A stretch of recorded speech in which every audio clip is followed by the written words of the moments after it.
Your Honor, may it please the court? Defense counsel.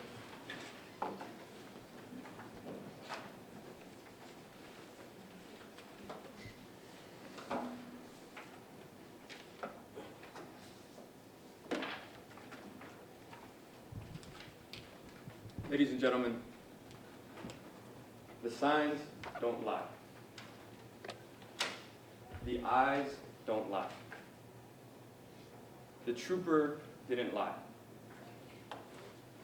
But what does a refusal hide? On or about April 10th, 2012, the defendant, Gregorio Ibarra Lopez, operated a motor vehicle, a white Ford F-150, in a public place on our county's roadways while intoxicated. And we know this because of the testimony of DPS Trooper Conrad Heim that came from this stand. Under oath, a sworn DPS officer, under penalty of perjury, who came up and told you that the defendant did not have the normal use of his mental or physical faculties on April 10, 2012 when he pulled him over.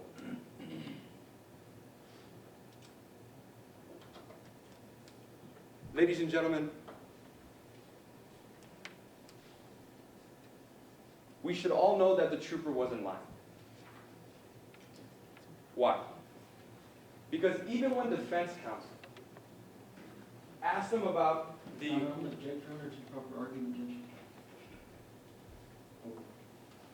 Even when defense counsel asked him about the one mistake in his report, asked him about the slope of the pavement, asked him about the irrelevant photos, asked him about all the other irrelevant information in this case that he didn't include in his report. Did you hear the trooper argue with him? Did you hear the trooper correct him? Did the trooper fight with him?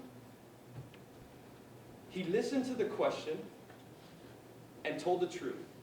He listened to the specific question and told the truth. It wasn't until I got up here and pointed out what was wrong with defense counsel's question.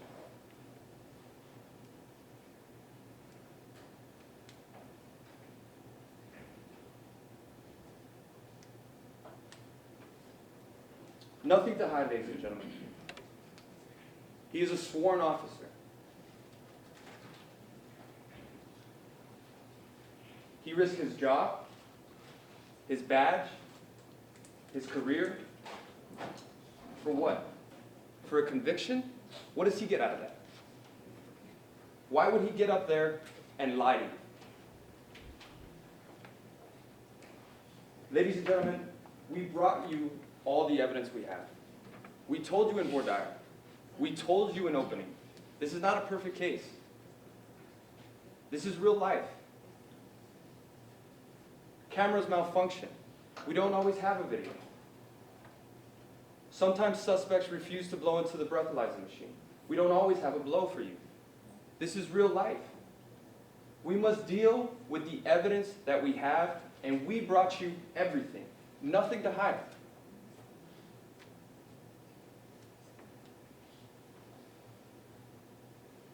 And what did that evidence show you? The defendant did not have the normal use of his mental or physical faculties on that night. 6 or 7 beers. 6 or 7 beers is what he told the trooper that he had to drink that night. I don't know if y'all were paying attention, but did you hear defense counsel question him on that admission? No, not one question on that admission. Why? Because they did exactly what we told you they were going to do, to point you away from the evidence of intoxication. Intoxication, ladies and gentlemen. It's what this case comes down to. It's what we're here to determine.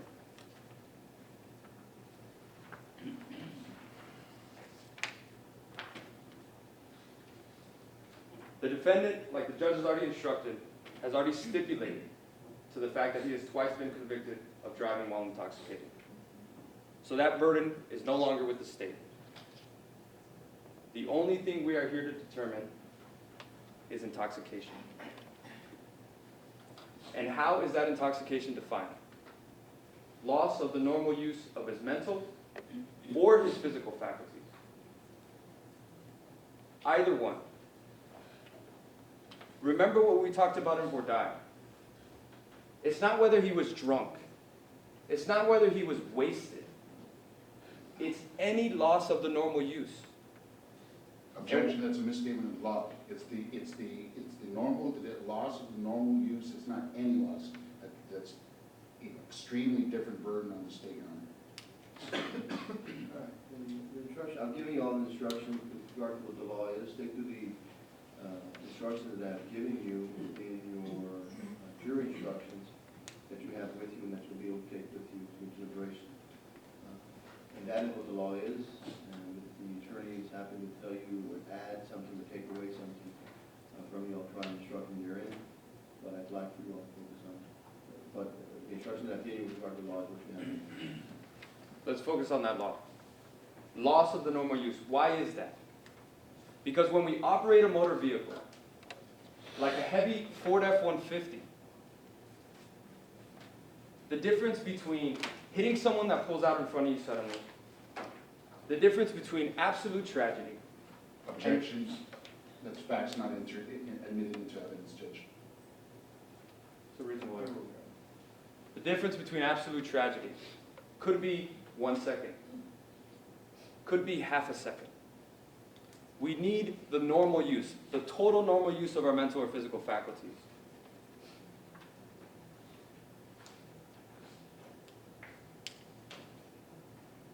Look, ladies and gentlemen, we're not here to determine whether Mr. Ibarra is a bad person. That's not my job. That's not your job. That's not what we're here for.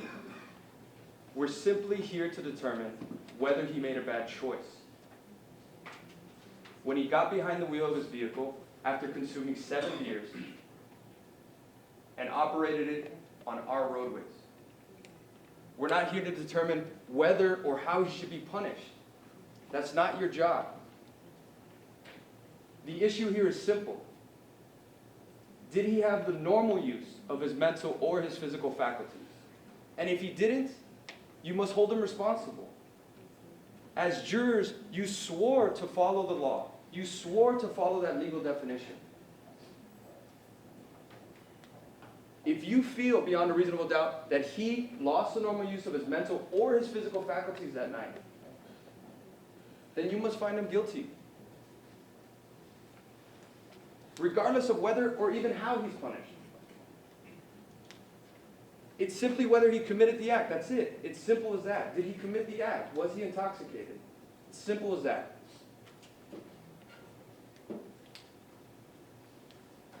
And the way you're going to make that determination, ladies and gentlemen, is from the testimony of Trooper Conrad Hack. What was that testimony? What was the evidence we brought you through him?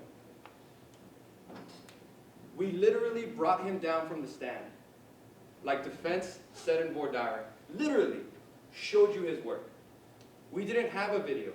So we walked you step by step by step of every part of that DWI investigation. Even performing the exam himself. Performing the HGN on me. Now we brought you this HGN video.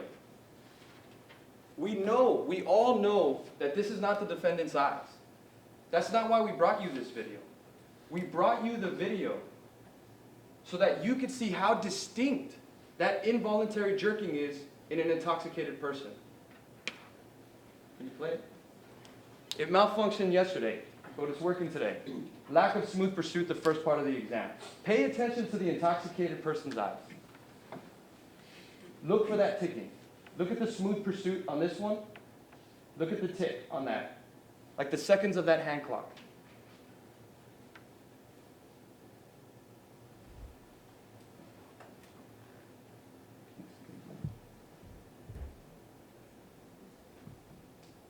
We move on to the next part. The most distinct. Distinct and sustained nystagmus at maximum deviation. That was the one where he went all the way to the side for 4 seconds. Pay attention to the intoxicated person's eyes. Look how distinct that ticking is compared to the sober person. This is why we brought you the video. Not to prove that these are his eyes. It's to show you how distinct that jerking is on an intoxicated person. The eyes don't lie, ladies and gentlemen.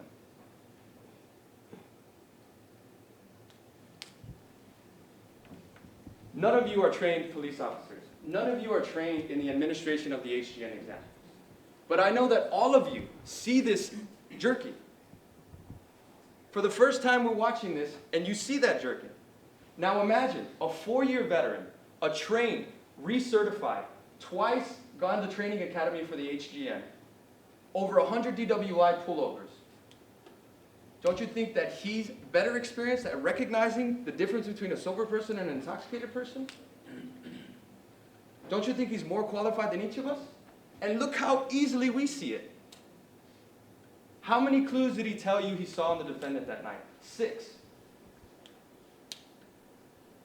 How many clues did he say is a high likelihood of intoxication?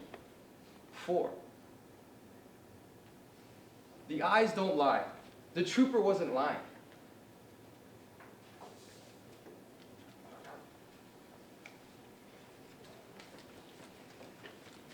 Ladies and gentlemen, the next one that he performed was that walk and turn exam.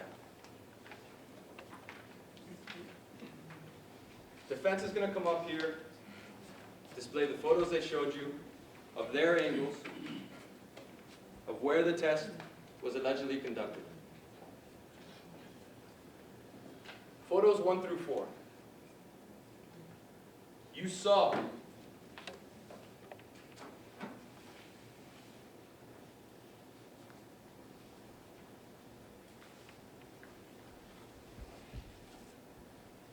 where the trooper said he pulled them over the second time, facing north on Lexington. I know that some of you saw, after he made this drawing on that yellow piece of paper, when defense came up here and started showing their first 4 photos, I know that some of you caught it. Wait a minute. The first picture shows Lexington going this way, not even in the photo. He's facing east on Corpus. He didn't get pulled over on Corpus. He got pulled over north on Lexington. The next photos, facing east on Corpus. The next photo, facing east on Corpus. The next photo, facing east on Corpus. Showing the slope. Pointing you away from the evidence. Nothing to do with where the intoxication exam was given. The one-leg stand. Did you see me ask the trooper, how many times did he put his foot down? Do you remember what he said? I don't remember, sir. Did he try to make up a number? One of the most important intoxication exams, did he try to justify why he didn't remember? Did he try to think of a number, guess? No. Sir, I don't remember. Because he's not going to say something that didn't happen. The slopes of the pavement. This is real life, ladies and gentlemen. No DWI roadside investigation is conducted in a laboratory. No DWI roadside investigation is conducted in something as smooth as a bowling alley. If that were the burden, every single DWI would be thrown out.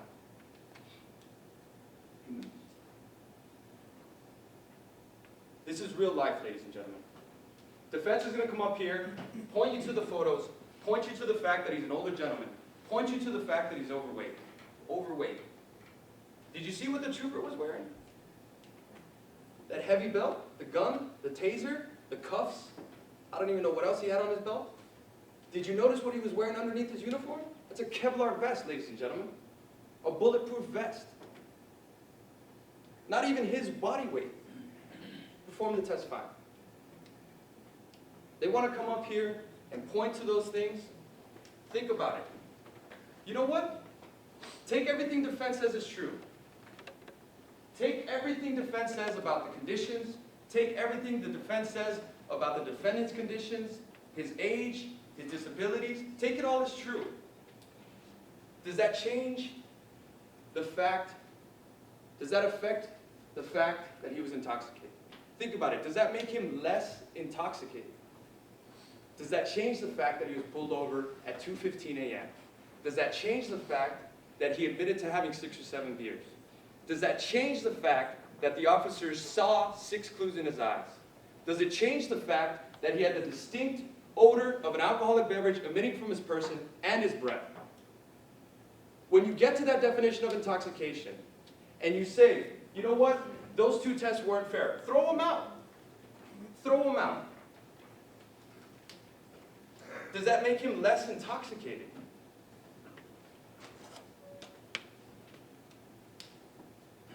Ladies and gentlemen,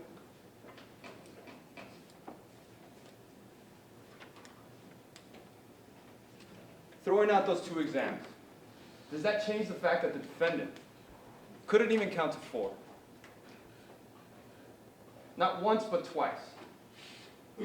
Who would feel safe getting in a vehicle with him that night? Who would feel safe having our loved ones share the road with them that night?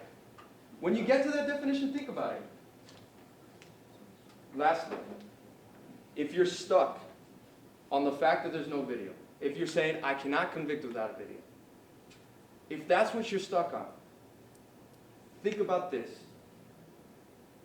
When he was asked to provide a specimen of his breath by the trooper to show his true blood alcohol content, he refused. He hid that. We have no video, but we have no blood alcohol content because he refused. He hid it from the trooper, and now he's hiding it from you, the jury. The signs don't lie. We know the trooper didn't lie. His eyes didn't lie. But what does a refusal hide?